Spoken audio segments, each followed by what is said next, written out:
Welcome, fellow Magic players. This is the second part of the games in Aarhus, and these games are against Machine Gun at the pub. So yeah, it's 1-1, as Peter indicates there, and I'm up against a really tight tournament deck here. I remember I drew a hand with only one land, and that was a factory, I believe. So I opted to mulligan to 6, and I'm on the play as I lost the last match. So let's see how this will go. Starting out with a factory and a Mox Sapphire into an orb. This is always debatable because it makes the orb more exposed to shatters, as I can't use it as a response at the moment, but it also provides tempo, and this deck, when it works, it tends to use all its mana each turn. So we follow up with an Ifrit, and he has a Sol Ring, and I have a bad land. So here comes the Library of Alexandria, and he probably has about 6 cards in hand at the moment. And he also has an Ancestral. Ooh, this is a very strong hand. And he gets down a Sushi, yeah. And I can't, as said, I'm having trouble with those Sushis as I can't terror them. And we didn't sideboard in these games as Peter didn't have a sideboard, so I can't bring them in. So I attack with the Ifrit, and I actually think I ought to Chaos up the Sushi here. The reason for that is I have a Sinkhole in hand, and I haven't encountered any counter spells from Peter at this point. So I just need one more black mana, and then I can handle the Library of Alexandria. Another reason is that I'm having a real trouble with removing those artifact creatures with 4 and above in toughness. As Bolts and Terrors, as said, they don't work. So this opens up the game for me. I just need one more black mana, and we'll handle the Sinkhole. We'll handle the library, and with the Sinkhole, and things should be gravy, hopefully.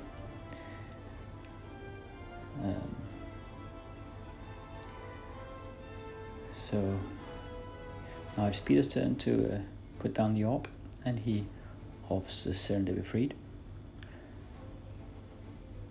So at least he can't bolt with that island, so he Ancestrals now. Okay, so I'm really behind now in card draws, and he is well into lower range, and he can put down the land now, I think. Yeah, and he puts down Ship Mine. Okay, so he has Sense Weakness here, and it's true. It's the correct play, I think. It also indicates to me that he probably has an answer against the factory in hand. Yes, that's a Sinkhole. Oh, so frustrating. And once he gets the red mana out, he likely has an answer to that factory, since he strip mined the Badlands. And it'd be too risky for me to attack when I'm so mana screwed at this point as I am. Yeah, and I see the shadow there, so that's the answer. Oh, and he uses it on this Sapphire. So yeah. Now I can't attack. Let's hope for some black mana. No, nothing. And we have a lower that is unopposed. I think this is game. I think so. If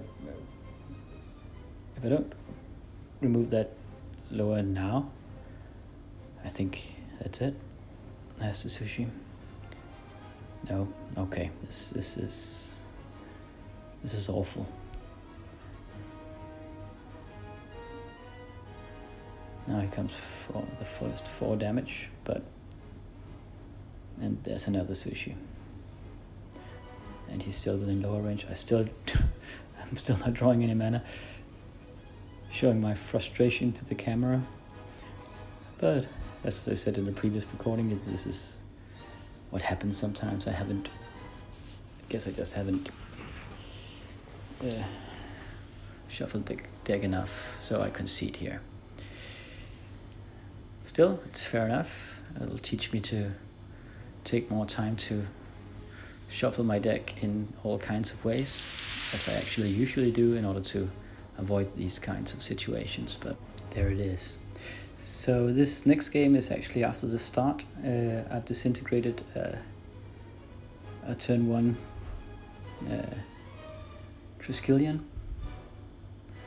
and he just shatters his tapped mana vault there, and I'm sorry about that, but I was debating with myself whether to include this game or not, but I want as many games as I could possibly show you guys, and I guess this is better than nothing, because there's still something to play for here.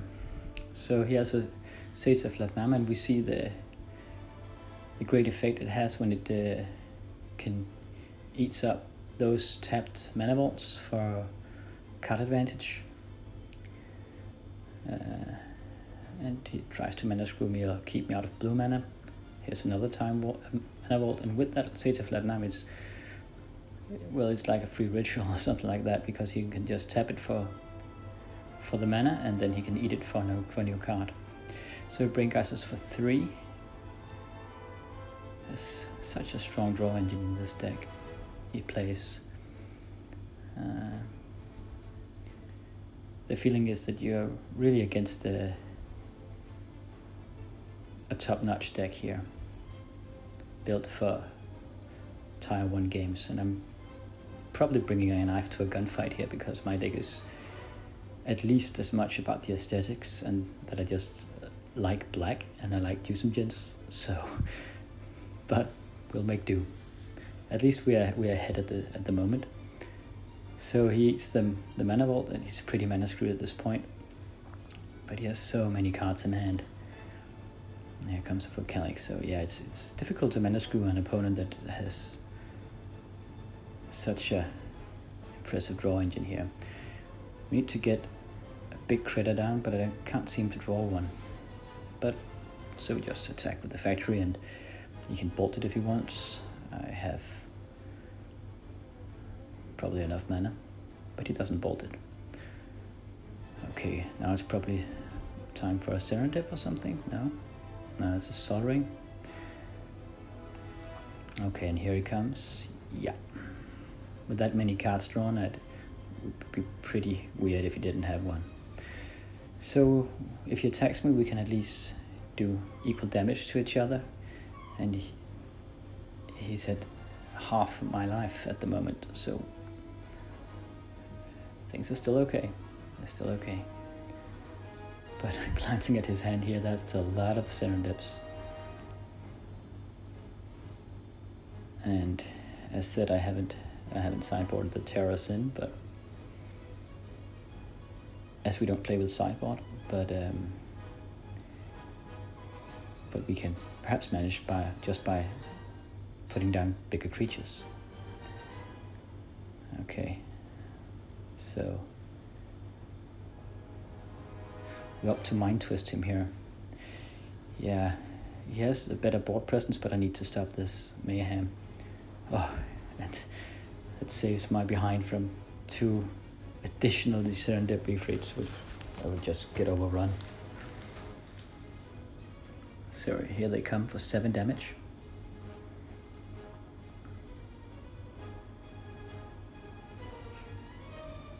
So that went fast.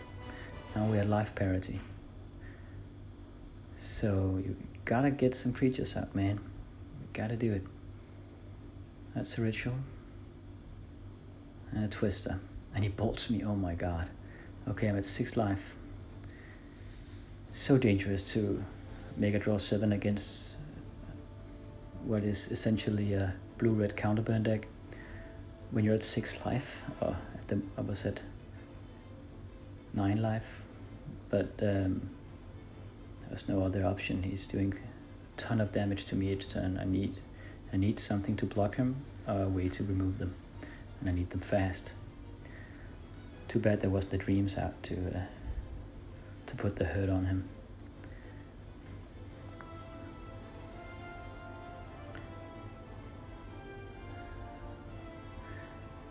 So now I'm in lower range as well, but the situation is actually that I only have probably about well, this is probably the last round, so probably shouldn't use that lower unless I really don't have anything in hand. But with 7 cards, I need all the mana I can get, and I need to squeeze as much defense out of this as I can possibly manage, or remove some of those creatures, one or the other. Puts down a bad land, draws with the lower, and then disintegrate. Okay, so I drew into the disintegrate again. I had used it early in the game as set, but the first few rounds of the game were just me and Peter destroying each other's stuff,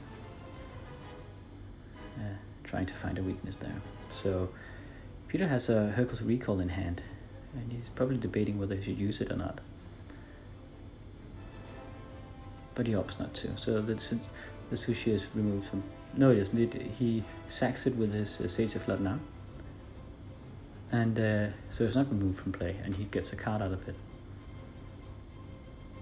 I love those sages. They're freaking awesome in that kind of deck, and I really think it's an intelligent tweak Peter has made on the machine gun archetype here, especially as those sages that usually goes under the radar because I need my removal against all the creatures, and yeah, this is game. So that was a bolt, and he puts down the Triskelion, and that just... No, he doesn't. He attacked with a Serenity Freed and then put down the Triskelion, and that's 6 damage. So that's 3-1 for the machine gun deck. This is round 5 in the final round. That's Peter's hand. He has Ancestral again and a lot of mana vaults, but it doesn't matter because I just time twist him and turn 1 for card advantage, putting out 2 rituals. So I guess that's 3 black mana in the pool and the new hand.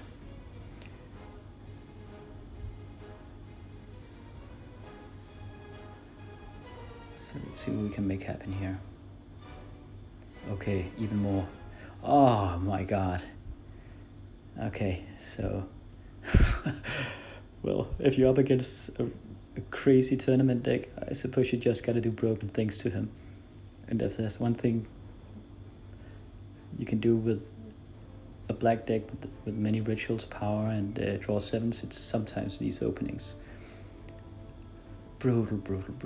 But I remember I didn't feel as bad doing this as I have felt previously because it's just such a strong deck he plays. This is what my deck can do sometimes. It doesn't have the stability and the pure firepower of the machine gun deck, but sometimes it gets these completely bonkers openings.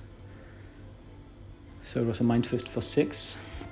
Right after the Time Twist, and Peter hasn't even had his hand, and of course he's mana screwed like you can't believe. So that's it's just impossible to do anything. So I tutor here for a time walk, taking more cards out of him and doing more damage. Take that, and then I disintegrate him. This is just, yeah, showing him that black can do some nasty shit too, at least. So great games. I mean, the last one wasn't really a game, but it's still part of the format.